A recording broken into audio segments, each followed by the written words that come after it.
Good morning and welcome to the Training the Trainer podcast with Vince Stevenson. Today it's my pleasure to interview Dr. Andrea Martinez Celis. Andrea is an academic and practitioner specialising in English linguistics, intercultural communication and human values in internationalised educational settings. She teaches at Rey Juan Carlos University in Madrid, where she developed the master's course Intercultural Language Teaching. Her research has recently culminated in the publication of her book, Human Values and Intercultural Competence in Internationalised Universities. That's by Palgrave Macmillan in 2024. Before we begin, I'd like to offer a few moments of reflection for Sunday's terrible train disaster between Madrid and Malaga, where there were many tragic deaths and injuries. And I know that Andrea knows that line very, very well because I met her in Benalmádena at a conference a few weeks ago, and she travelled upon that line. So, Andrea, a very sad start to the week, but how are you? Yeah, absolutely. Thank you, Vincent, and good morning, everyone. Thank you for the invitation. But I also wanted to start by sending my condolences to the victims, to the families, to their beloved ones. It's a very tragic time in Spain. I just want to express my condolences, and my sad moments for Spain at this time. And it's amazing because I took that train actually when we last met in Malaga. So it's so close to me, and well, that's sorry because I will get emotional, but just sending support and love to everyone who is suffering from this tragic accident. Okay, as I said, it's a very tough start to the week. So let's move on. So before we begin, can I ask you a few questions about your formative years? What are your memories of growing up? Well, I grew up in a, let's say, very standard family. My mother is a cleaner. My father works fixing cars, and we are three sisters. So I come from a very normal family in the south of Madrid. So I grew up being many in the house, be surrounded already by many different cultures from school. As a happy child, I think, but very, very curious. I was a good reader since I started reading. Basically, I read everything I could because I was curious about everything I saw. I think as a summary, that's my childhood. Okay. Do you think those young experiences had an impact on your eventual vocation? Absolutely. Yeah. I don't know exactly where it started. On the one hand, my mother was born in London, actually, by chance, because my grandparents moved to London when the dictatorship was taking place in Spain. So she was born there. And so since I was a child, I was very, very interested in the UK, basically, because I knew she had been born in a different country. And I started reading about everything I could. I know diversity in the 60s at that time was much more than in Spain at that time, of course. And I could see the picture of my mother with people with different skin colors, and that was amazing for me because it was the 60s. That was impossible in Spain, for example. So it really shocked me. But and later on, when I was 18 years old already, I wanted to travel a lot, but we didn't have the economic facility. So what I did was to apply to work as an au pair. And my first destination was Istanbul. And I was working there with a Turkish family, which I consider my second family nowadays. And I think that was my first experience when I started relating with different cultures, using English as a lingua franca, but also learning Turkish, teaching Spanish. So I started to loving this mixture of everything. and these misunderstandings, the other way around, these common things, despite all of our differences. So yeah, I think that's the start actually. Okay.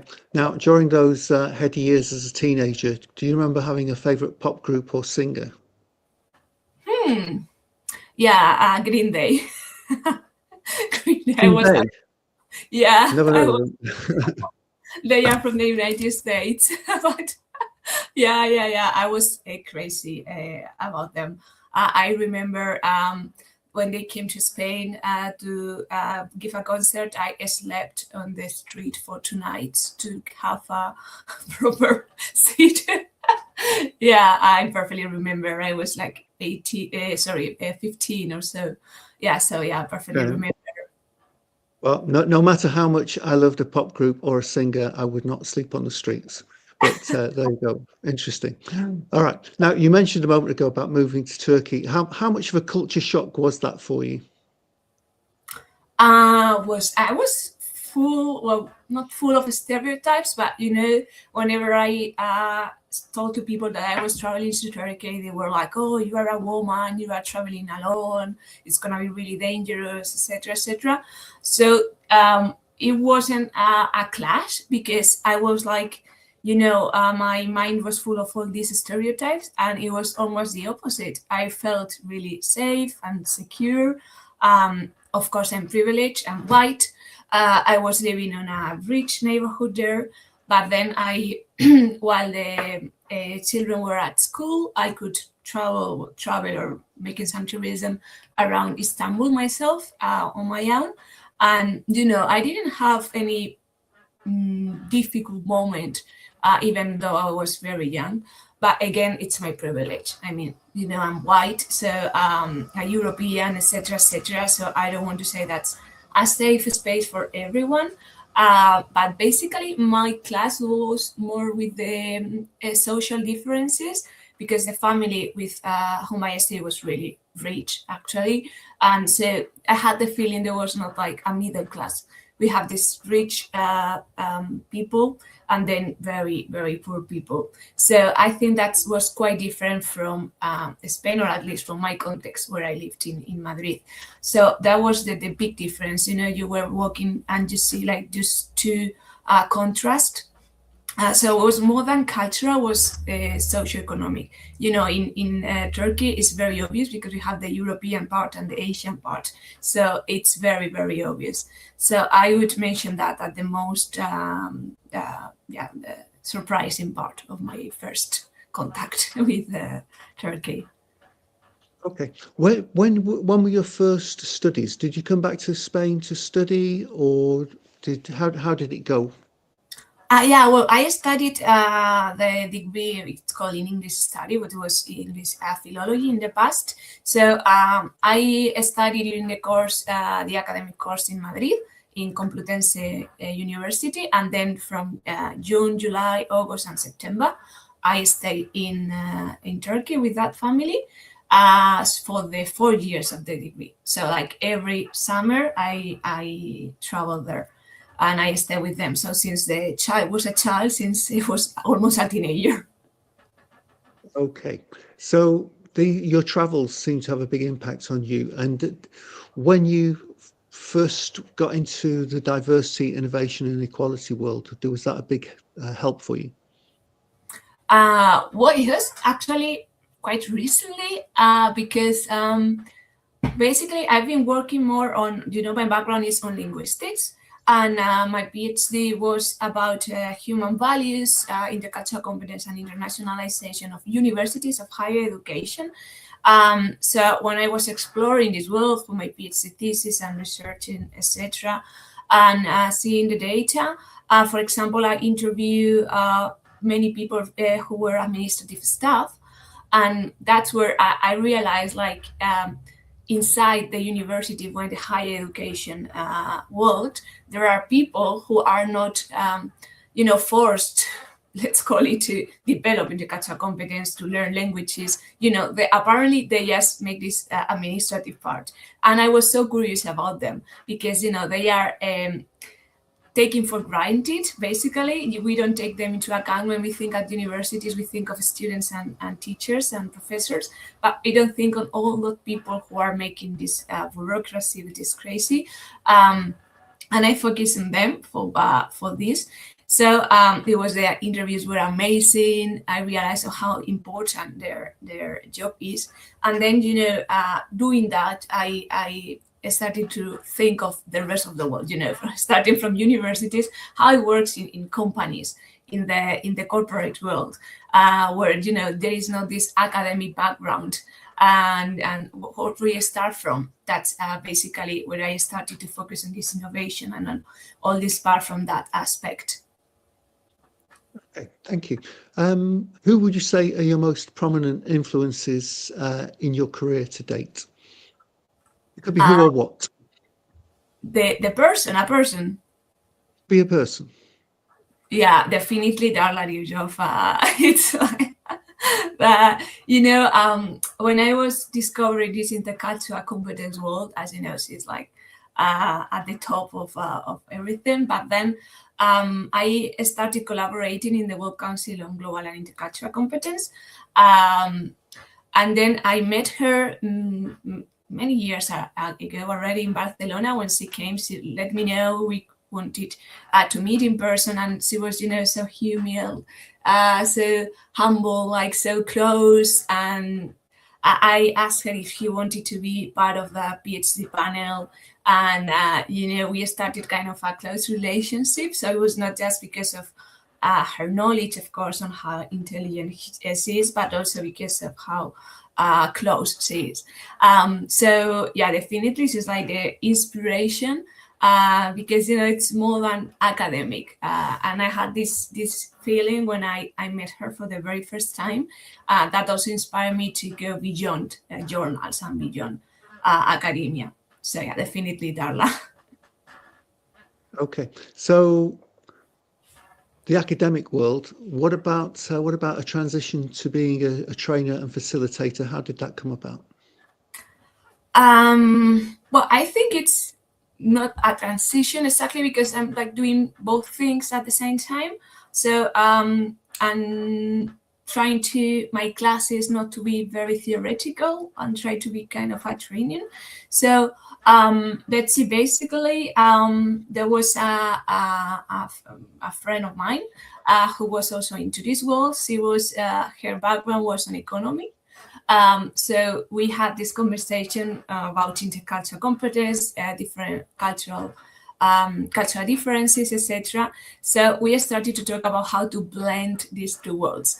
So how, from my linguistics perspective and from her economic perspective, we could, create kind of a training in which both worlds were together. So, strategies to make business, for example, from these both perspectives. So not just knowing the language or not just knowing this economy, this business world, but also knowing how to deal with people from other countries in this context. So we started with doing that, but basically it was a conversation of two friends that became a kind of a reality. But then when I finished my PhD and I had some more time for other things, I wanted to create a subject at my university, and that was what I did, which is this intercultural language teaching that you mentioned. So that's kind of the mixture between both, because I think, first of all, let me mention that the master is intended for future teacher of English of secondary education. I have always felt that as English teachers, we have a dual responsibility, because English, as you know, is the international language per excellence. So we are teaching a language that it's going to be used with people from every culture, not just from people from the UK, from the USA, etc., but from every culture. We use it as a lingua franca, as we are doing right now, or the same happened with Spanish, because, as you know, it's the second most spoken language of the world. So, I wanted to prepare my students, future teachers of English, to be also these intercultural mediators, to teach also this double part of English, not just as grammar, syntax, etc., but also as a way to knowing the other, to understand the other. And that's not just by sharing a language. We share Spanish with many people from South America, and we share English with many people from all around the world. But we still have these misunderstandings, these intercultural classes, etc. This aha moment that I really love, when people realize it was not because of a lack of respect or a lack of language competence, which is normally what they thought, but there is something else, pragmatics, interculturality, etc. So let's see, I'm still in this translation. I'm trying to do a mixture of both. The training is not only a training, but it's based also on scientific or academic papers. And the classes are not just academic, but are also used as a training. So kind of mixing both. So, yeah. Okay. Now, you've worked on a number of these very sort of high level projects. What would you say is your favourite one, your favourite collaboration maybe so far? And what do you enjoy most about your role as a trainer or facilitator alongside your academic work? Well, I think I must mention the Elevate European project, because it has been this from 1 year. We are developing the term transculturalism, which is developing the term of intercultural competence. About it, but for the audience, basically, we have mixed academics and consultants from companies, and we are creating training, mixing these two words. We are trying to write guidelines for companies. So that has been definitely the highlight, because I'm learning a lot from colleagues. Mixing perspectives, how we as academic we see it in one way, and people from the corporate world see it in a very different way, and how we try to meet a point and to agree on terms. And it's challenging, of course, but I'm learning a lot personally as well. So always learning, and that's my point. What do you find the most challenging aspect of this work? What frustrates you? What makes you, when you go home, you think, ugh, I had a really bad day. What kind of brings that on? Well, my days, my daily routine. Well, there is no a daily routine. That's what I have to say. Every day is different. I mean, so sometimes I have training, sometimes I have normal classes. I teach English as well as a second language. I have meetings like normal university stuff, and so it's not like every day is the same. But I must say that the most difficult thing in this world of interculturality is basically what all this radicalism that we are facing right now, this extreme ways of thinking. It's really difficult to have a conversation with someone who have a very extreme opinion about something. And it's the normal thing nowadays because of social media, because of all the conflicts that are unfortunately taking place. So, when I have these trainings or even in classes with young people, it's really difficult. And inside the intercultural part, I think people have the feeling that this is also just important, only important to make business or to travel abroad, to tourism. But people, at least in my context, do not realize that we live in a multicultural world. I mean, we are dealing with people from different cultures in class, in the supermarket, in your office, but also even in your family, because, we have very different kinds of families nowadays, So when they see like this, let's take a 2 days workshop and we are going to develop our intercultural competence 100%. It's really difficult because they think of us as a strategy, and as you know, it's a lifelong process. So when I came back home, like thinking it's really difficult, it's something that you have to do like every day, you have to ask yourself, you have to to think of your own biases. I always use the metaphor of the lenses, the cultural lenses, and to do the exercise every day of your life to take your lenses off and try to see the world neutrally. And that's really difficult, because in workshops, in a class, or in a conversation, it's really difficult to do it. So that's what make me more, negative in that sense.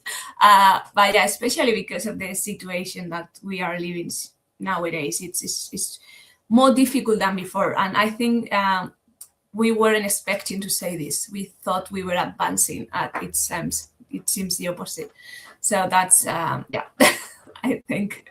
Well, yeah. If you look at every human being, we life is very subjective for all of us. We all come from different families. We have different influences, possibly different religions, nationalities, cultures. It's not surprising that we don't all see the world eye to eye. And I suspect that that's always the way it will be. I think if we can come to some kind of consensus or understanding whereby we can all work together, we can all live together, we can all thrive together, that would be great. That's my utopia that I'm looking for. But what about you? What would an ideal training and educational landscape look like in the real world? Well, I think that this ideal landscape would be in which intercultural competence is like part of the curricula or the company's activities, or whatever context you are. Not just like a compulsory workshop, or like a checklist in which you have to fill in out for the global world we are living today. But I think, I really feel like there is a lack of empathy in general. Despite the fact that we have access to many, to the social media, to many sources of information, etc. As much information we have, less we know. It's my feeling. As more as exposed we are to images, to videos, etc., we feel less. We are so used to see words, horrible things that I don't want to mention. But so we are so used to that we have stopped feeling empathy and humanity. I mean, I have the feeling that it's like one of the least common things nowadays. So, I think this intercultural competence, this part is key, not just for what we have mentioned, in these trainings, etc., but to develop this empathy for the other. It doesn't matter if it's a tourist, if it's a refugee, if it's, it's that you need to develop that empathy. And we, thanks to this kind of trainings or methodologies like the story circles, we develop this. And it's key. So my ideal idea is that we do this as something normal, usual, kind of a part of our routine, so we don't stop being empathetic, and we are always aware of the privilege we have and how privileged we are in Europe and this world. So we act, everything we do is seen and is conscious of all of this. I don't know if I have explained myself very well, because it's kind of a utopia that I'm explaining. But yeah, basically that is intercultural training, let's say, it's everywhere. Let's have a summary. Let me stop you there for a moment. So you mentioned the UNESCO story circles there, and I attended your session at the conference in Ben Al Medina a few months ago. And could you describe the UNESCO story circles for those people who are not familiar with it, please? Yeah, sure. Very in a simple way, let's say, they were developed by Darla Dito that I mentioned before, and basically it's focused on genuine listening without judgment. That's the key. Basically, it's about putting together people The ideal thing is that they are from different backgrounds, but I also do it in my classes that the backgrounds are not that different and it's useful anyway. And basically, they have to share their stories. They are guided by some questions, reflective questions, and they have 3 minutes to develop a story about whatever is the question or the topic. And then they listen to each other. We have to try to listen actively, and that's the challenge, without judgment, trying to focus on that, putting off those lenses that I mentioned before. And then after that, we have we have to say one word from the stories we have heard. So one keyword. And that's very, very useful. I used to do it like in person in training sessions, but for this year, I'm doing it online with people from many different parts of the world. And in each breakout room, in this case, there are one person from each country. And the session is less than 2 hours. And the feedback is amazing. Like, people say that it's a life-changing experience in less than 2 hours. And they share their stories, and they develop this empathy that I think it's the key. When you see the feedback, people say that I wasn't aware of how privileged I am. For example, I didn't know my story was important, and now I think every story matters. These kind of comments are amazing, and it's very, very easy to apply. I mean, it's quite simple, but the results are very powerful. You have the guidelines if you write story circles on Google. You will find the manual in many, many different languages. You have the instructions, the question, how to do it for free. So I really encourage people to do it even in a classroom or even in a different context, because I think it's a very powerful tool, at least to develop this empathy that we lack in our society nowadays. Okay, thank you. The conversations are created by prompts. Could you tell us about what we mean by a prompt particularly? For example, I think it's easy with an example. We have kind of 3 rounds, we call it. The first one is to know each other, which is kind of the first step of the intercultural competence path, to be aware of your own culture. So, for example, there is a reflective questions about what's your name, what does your name come from, who chose your name, these kind of questions. So sometimes people reflect on it. Maybe it's my grandmother's name as well, or maybe from a TV series or whatever it is that you start reflecting about yourself. Then in the second round, there are many different prompts that you can use depending on the context, but the aim is that people share stories they have lived with people from different, with people who are different. It can be in gender, it can be age, it can be culture, of course, but the idea is with people who are different. For example, if you remember your when you first realized that you were different from someone else, and when you were a child, I don't know, in many different contexts, and that reflection is also very, very useful. And the last part is more about what have you taken from this session. There is a question that I love, that is, I used to think, now I think, after the session. And people reflect a lot on this, and yeah, that's basically some examples of the prompt. Okay, thank you for that brief definition there. Really appreciate it. Now, could you tell us a little bit about your course in intercultural language teaching? It's a master's program. So, to develop intercultural competence in language education. So tell us more about that, would you? Yeah, that's the one I mentioned before, that it's for teachers of secondary education. So yeah, basically it's instead of using the traditional language teaching methodologies, they have many subjects about this. We work mainly on, as a summary, we have many different sessions, but the aim is to work on this, what we call in linguistics, pragmatic failures.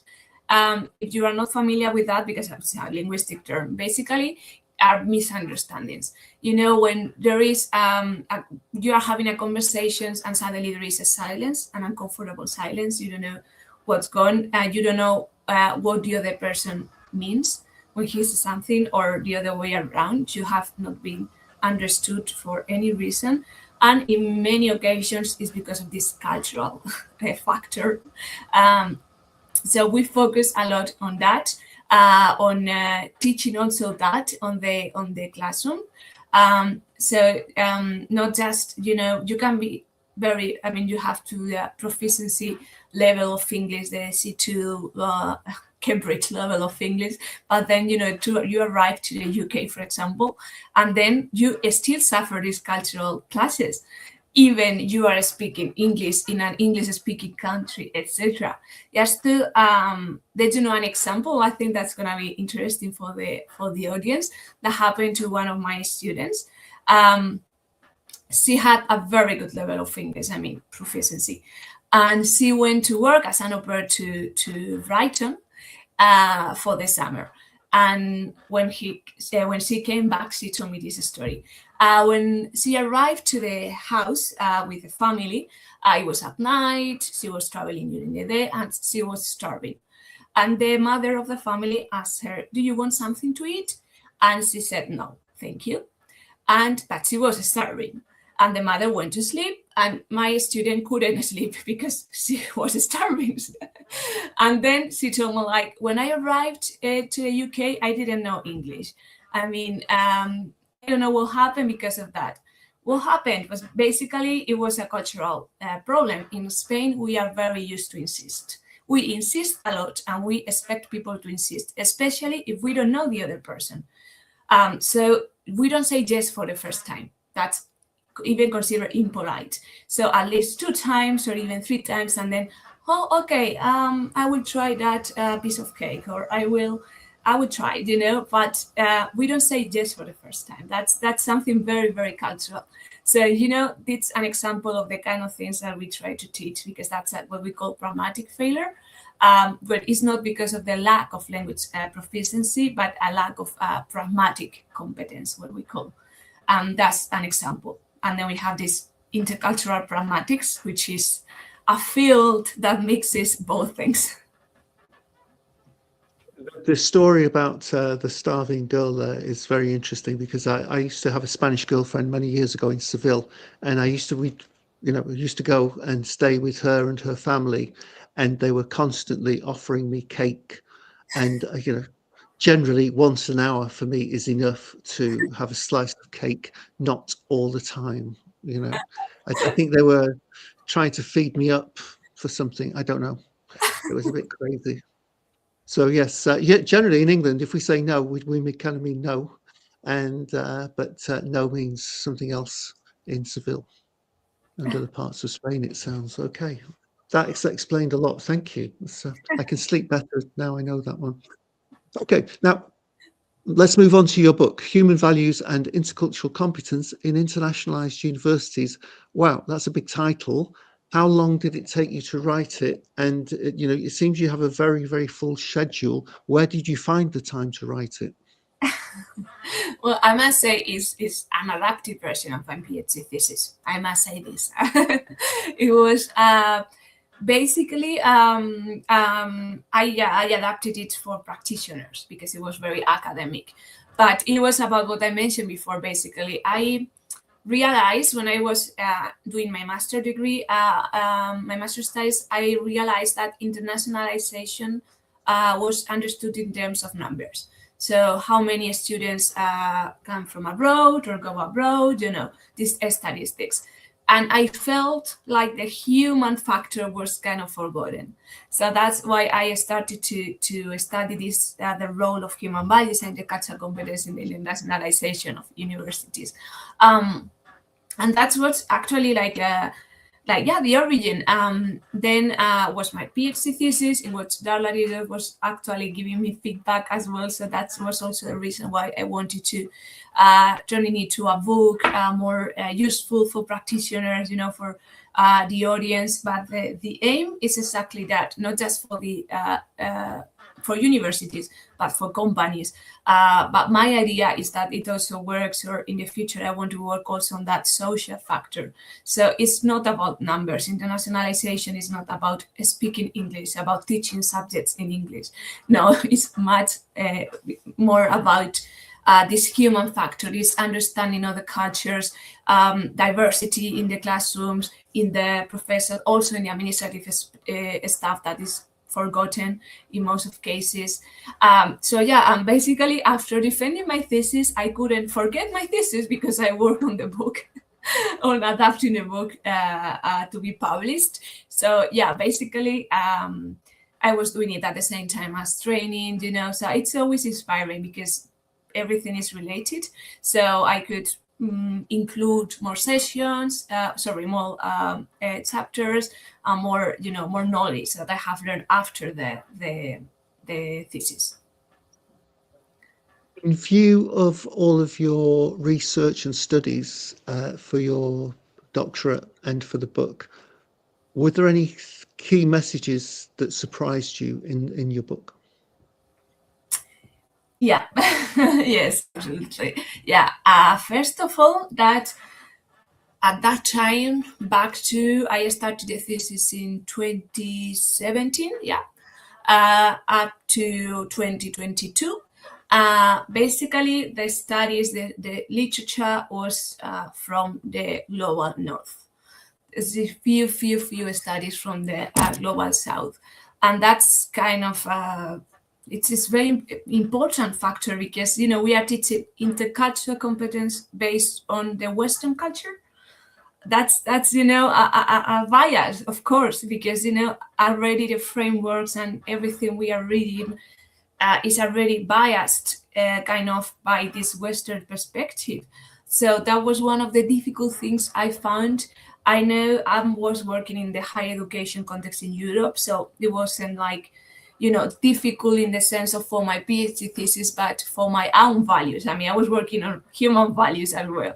So, I tried to include this factor of human values because of this. And I studied or I researched on different studies on countries from the global south as well. And I realized, how different it is when basic needs are not covered. I mean, you don't care about intercultural competence, language competence, etc., if your basic needs are not covered. So we really need to put more money on those countries. Apart from the basic needs for their universities, we need to learn from them. I mean, we cannot design courses or trainings based on our ideas or stereotypes or literature written by privileged people who have traveled there. It's for me one of the key things that I learned, and one of the key things that I want to let the audience and people who are interested in this topic know and research further. I think that's the key for the summary. Is that not always an issue?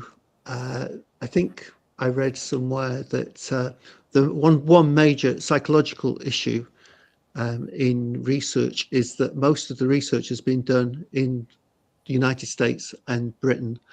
So it's kind of mostly by white middle class people with certain lifestyles, certain biases and prejudices and all of that. So how do you go about researching things without those biases? That's got to be a huge challenge. Yeah, well, I just going back to what you have just mentioned in this line. For example, you mentioned that most of research are from the United States and the UK, and language is also a key factor because language is taken for granted. In those studies, in this framework, language is taken for granted. People or researchers assume that everyone speaks English, so that's not a barrier at all. And then when you start researching in other contexts, language is, of course, a barrier. Not everyone knows English, of course, for example. But apart from that, I have learned or studied, discovered many different frameworks. For example, I want to mention the symptomatic thought process, which is a theory about Edgar Ridley. I don't know if you have heard about it, but basically he explained how stereotypes, how all these symbols work in our brain. So it helps us to understand why we have these biases. So before, in order to be aware of these biases, we need to know why we have these biases. So it's very useful. He focuses on racism. He's from the United States, but is from Afro-American origins. I apply this to this world of intercultural competence because it's very important. When people have these ideas, these stereotypes in mind, sometimes they feel attacked if you mention them, if you put emphasis on this. It's really difficult. What I mentioned, to put off these lenses and to overcome stereotypes. So it's kind of, if we think of symbols, which is his theory, we need to think of symptoms. So we know that we are reflecting on truths of history, on real factors, and not of the symbols that the society or the environment in which we live have imposed of us. So it's a kind of first self-analysis. Then you do it with the rest of people. That I'm still in this first self-analysis, and I really recommend you to read his work, not just for academic purposes, but for your everyday life. You realize how many biases, stereotypes, ways of thinking, comments you normally make and you don't take for, you don't give them importance, all these kind of things. So that's one example or one advice for doing this in that better, or not only white bias way. Okay, well, thank you for that very detailed explanation. I appreciate it. Okay, we're running out of time. I've just got one big question for you. So you've spoken at the United Nations Science Summit. Could you tell us what you spoke about and what your experience was, and how has that experience shaped your work in intercultural competence? Absolutely, yeah, very quickly, because we're running out of time.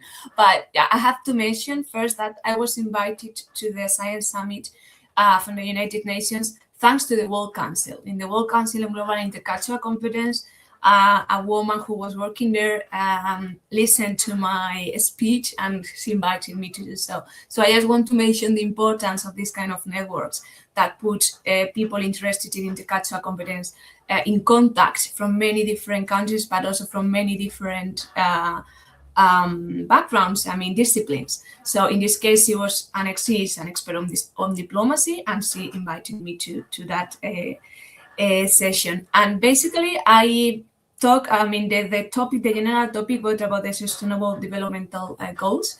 So my aim was about, my speech was about how important is intercultural competence, how it has to be under all this AI, for example, science, all this technology, all these advancements. We need intercultural competence. So we try to avoid all of this, to get some of equality around the world. So everyone is involved, to take into account diversity. As I mentioned before, there are many people who they do not have access to the internet. So how is going to be important for them AI? How can we achieve the sustainable developmental goals if we focus on things that are not part of many people's lives? So this intercultural competence also help us to understand the importance of these different backgrounds, these different realities that people live. So yeah, basically that was my aim. And actually nowadays I'm a student again, and I'm taking a master in international development cooperation, exactly to go on with these ideas, to use all this knowledge and knowledge and experiences that I have had to help those who need it the most, to help the underprivileged part of the world. I'm working on that. From that experience, I feel really inspired to mix more worlds, linguistics, sociology, intercultural studies, but also with now social studies. So yeah, as a summary, as I know we have just one more minute, but I hope it's clear.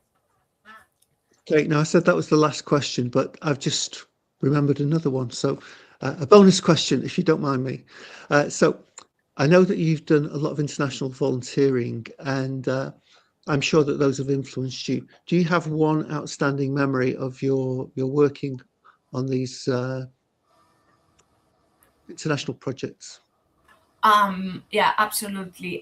Was one, it's very difficult, but very briefly, I just want to mention, when you go to volunteer to one of these countries, and you go with all your biases, what we have been mentioning, but also these ideas of these countries, and then when you realize when you are there, you realize that the reality is much more different than you thought.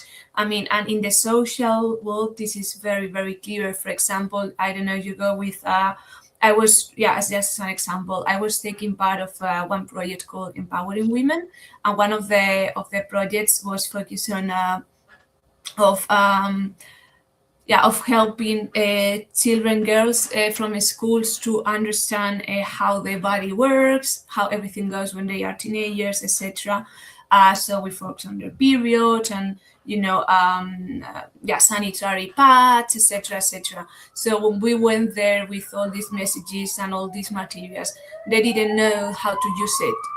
It was completely against their values, against their own cultures. So we were trying to implement or try to force this society to our own values, our own ways of perceiving life and perceiving nature, as this topic is. So inside this world of NGOs and social issues, you have these biases a lot. So that's also why I'm doing this master now, and I want to focus on that as well as a key part. It was many years ago, before COVID, so that was also one of the key aspects why I started going on in this direction. Okay, Andrea, I'm afraid we're going to have to leave it there for the moment. Would you be kind enough just to stay on the line? I'm just going to say goodbye to everybody. Our next session will be with Andy Pring. Andy has created the creative network for social change. So looking forward to speaking to Andy in the next few weeks, and I'll see you next time. Thank you again, Andrea. Thank you. Bye.